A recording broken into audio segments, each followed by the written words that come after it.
Mengundang Rusia di acara G20 di Bali nanti pada November 2022 oleh pihak Indonesia ternyata membuat Amerika muring-muring marah terhadap Indonesia dan mengancam memboikot G20. Langkah Indonesia ini langkah strategis kah atau langkah blunder? Pentingkah Pak Jokowi sampai harus datang ke Amerika dalam lobby politik ASEAN Amerika kemarin juga melobi untuk G20? Atau sampai-sampai juga harus datang ke markas Elon Musk? Kita akan bahas lebih mendalam tentang keputusan tersebut. Narasi kali ini didukung oleh MillionaireRace.com. Millionaire Race adalah sebuah paket liburan kekinian berhadiah ratusan juta rupiah bagi para peserta yang menjalankan tantangan-tantangan yang diberikan. MillionaireRace.com adalah satu-satunya dan pertama yang mengemas traveling dengan experience vacation, education, tantangan budaya, dan trivia treasure hunt mencari harta karun. Semua event dirancang khusus untuk Anda mendapatkan pengalaman maksimum untuk terkenang selamanya. Pada bulan Juni 2022 ini, Millionaire Race adalah Explore Bromo, Batu, Malang. Kita kembali ke topik pembicaraan tentang G20. Diawali dengan sebuah fakta tentang perang di Ukraina,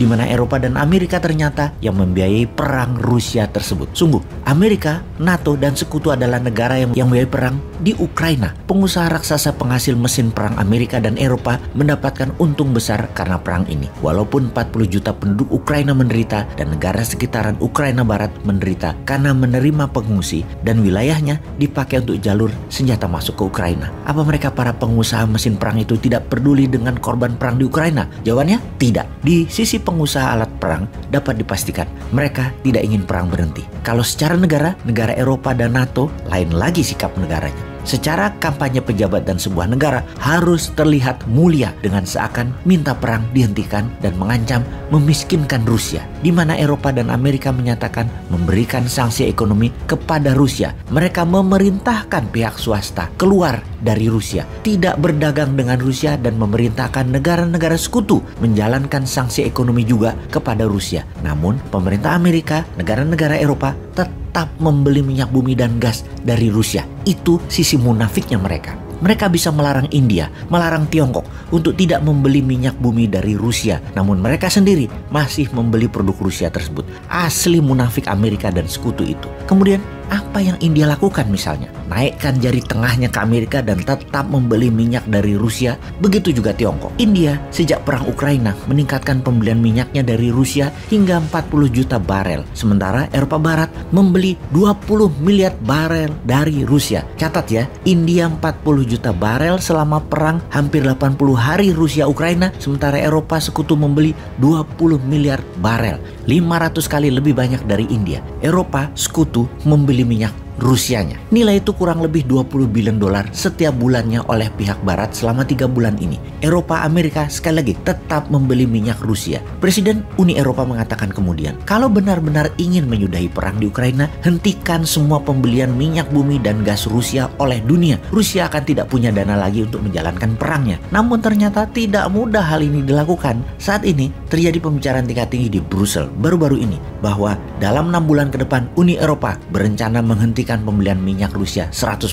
Yang pastinya hal ini kalau benar dijalankan akan membuat Rusia kering. Rencana tersebut akan dijalankan setelah G20 bulan November, yaitu di bulan Desember 2022 ini. Bayangkan, nunggu 6 bulan lagi. Jangan-jangan 6 bulan dari sekarang rakyat Ukraina sudah nggak tinggal di Ukraina lagi.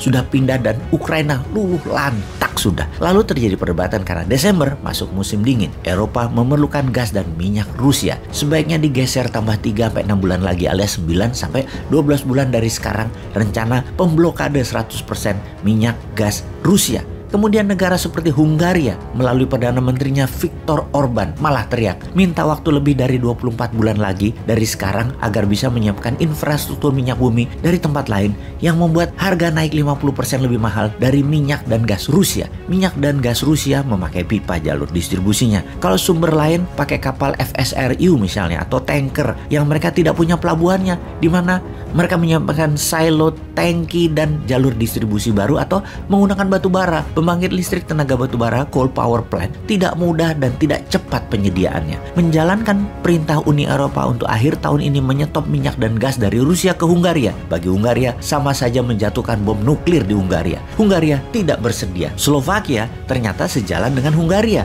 tidak mengikuti saran Uni Eropa untuk akhir tahun 2022 ini menstop minyak dan gas Rusia. Kenapa Hungaria dan Slovakia tidak setuju dan tetap akan membeli minyak dan gas Rusia? Karena masalah geografi. Hungaria Hungaria dan Slovakia adalah landlocked country. Landlocked country adalah negara yang tidak punya laut, tidak punya seaport, tidak punya pelabuhan laut. Jadi, Uni Eropa kalau mau menjalankan larangan membeli minyak Rusia, anggotanya akan mengalami painful decoupling. Satu lagi masalahnya, ada dua negara yang main mata dengan NATO untuk mereka diterima menjadi anggota NATO, yaitu Swedia dan Finlandia, di mana Amerika sangat mendukung keduanya untuk segera bergabung agar memberi tekanan politik ke Rusia. Di sisi Swedia dan Finlandia ada rasa takut diserang Rusia sebelum aplikasi lamaran mereka dikirim ke NATO.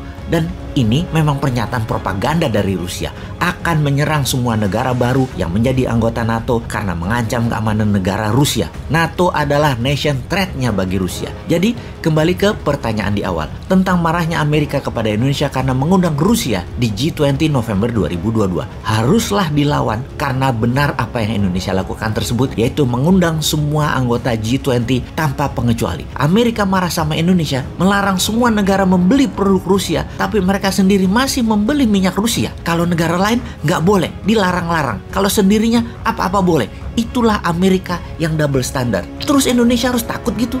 Jangan. Lawan. Tunjukkan kepemimpinan dunia Indonesia itu cinta damai. Tunjukkan Indonesia punya sikap. Hurra!